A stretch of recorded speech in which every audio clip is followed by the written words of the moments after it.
중앙일보의 오늘자 일면 메인 보도가 큰 화제입니다. 해당 보도에서 한 친명계 인사는 이 대통령은 그간 조 전 대표가 검찰의 표적 수사를 당하고 가족이 극심한 고통을 겪은 것 자체를 굉장히 안타까워했다며 조 전 대표 사면으로 지지율이 하락하고 보수 진영이 뭉칠 거라는 걸 여론에 예민한 이 대통령이 몰랐을 리 없다고 했습니다. 그러면서 냉정한 정치적 고려 끝에 사면을 결정했다는 해석도 나옵니다. 민주당 재선 의원은 문재인 전 대통령이 조국 사면 복권을 요청한 순간 선택지가 좁아졌다며 그런 상황에서 거꾸로 조국 혁신당에 부채를 안겨 범여권 갈등 소지를 줄인 것이라고 말했습니다. 또한 한 여권 고위 관계자는 정권 초반 사면도 이렇게 반발이 심한데 올해 성탄절이나 내년 3.1절에 사면하면 내년 6월 지방선거에 마이너스가 되지 않았겠냐며 이런 점도 이 대통령이 다 따져봤을 것이라고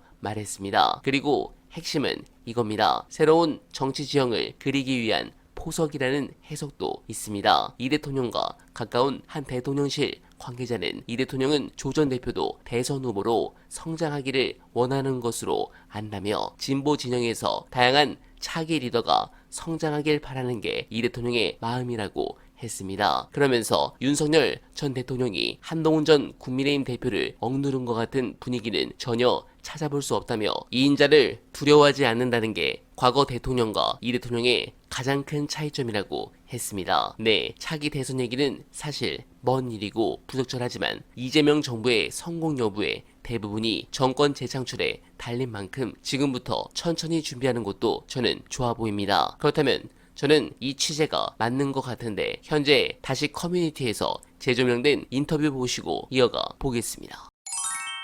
굉장히 센 단독인데 조국 대표 감옥 가기 전날에도 두 분이 별도로 만난 것 같습니다. 지금까지 단 한 번도 알려진 바가 없는데 위로일 수도 있고 뭐 잘 다녀오시라는 인사일 수도 있고 하여튼 여기까지 확인된 것도 없던 걸로 해주세요라고 했기 때문에 아마 이 방송 듣고 계시면 당황하실 것 같은데 여하튼 그 뭐 굉장히 그리고 평소에 이재명 대통령이 이런 얘기를 자주 했다는 거예요. 단정적으로 내가 만약 되면 억울한 검찰 권력 피해자들은 복권시키겠다. 어떤 일종의 다짐이었군요. 그러니까. 그렇죠. 그러니까 지난 그 윤석열 정권 하에서 검찰의 과잉 수사로 인해서 피해를 보았던 억울한 뭐 사법 피해자라고 해야 될까요? 이런 분들에 대해서는 반드시 원위치 시키겠다라는 생각이 굉장히 강한 것 같고요. 뭐 그런 측면에서 김은경 장관 등을 좀 해석하면 될 것 같다라는 해석이 나오고 있고요. 다만 민주당 안에서도 조국 전 대표의 사면 복권에 대해서 불편해하는 적극적인 지지자분들도 상당히 많이 있고 이분들이 아쉬움을 토로하는 것도 사실이 중요한 것은 국민 여론의 안티테제가 분명히 존재하고 정권 초반에 지금 분위기가 좋은데 너무 일찍 풀어주어서 경우에 따라서는 정치적 부담이 될 수 있다. 정치적 부담을 왜 짊어지려 하느냐 굳이